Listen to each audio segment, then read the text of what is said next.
Hi, I'm Ken Oakes with Oakes Daylilies. We shot a video back this winter to show you what different types of daylily foliage looks like in the winter. There are some types called dormants that basically die back to the ground. Then on the other end, there are some called evergreens that like to grow whenever it's warm enough. And then there's semi-evergreens kind of in the middle. Now we live in East Tennessee, so in our area we get cold so that everything pretty much gets frozen down and looks kind of yucky, and the evergreens, they'll come up and get frozen and come up and get frozen. But I want to show you today what some of the different types of foliage, what they look like here during bloom season, because it's early June, so we're going to take a look at that.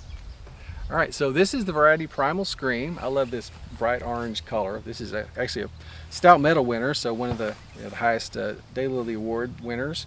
And this is a dormant variety, so this is what it looks like here in early June, early mid-June. And so here's a little clip from we took back in the winter, what it looked like then. So the first kind of daylily we're going to talk about is what's called a dormant daylily. And it's called a dormant daylily because it likes to go dormant over the winter.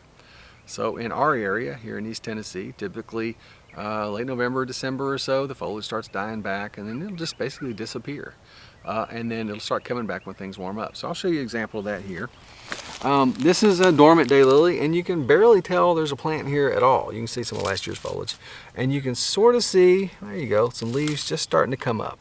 Right, so this has been dormant since, like I said, back early winter, and it's going to start coming out as we get warmer weather here over the next few weeks, and then boom, we'll have a nice clump of foliage here before you know it. And this is the variety Summertime Splendor. This is an evergreen variety, so you can see again, it looks really nice.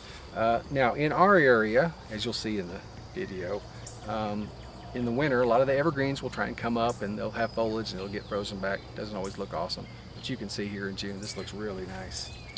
I would mention on the evergreens and the semi-evergreens, if you happen to live in an area that doesn't get a cold period in the winter, so a hardiness zone 9 or 10, something like that, you may want to stick with the semi-evergreens or the evergreens. The dormants like to go dormant in the winter. That's kind of something they want to do. So they may taper off after a few years. I know there's some dormants that are going to do just fine for you, but I don't have a good list of what that is. So just to be safe, you might want to start with the evergreens or the semi-evergreens. So this is Summertime Splendor. This is an evergreen variety, and here's what it looked like a few months ago.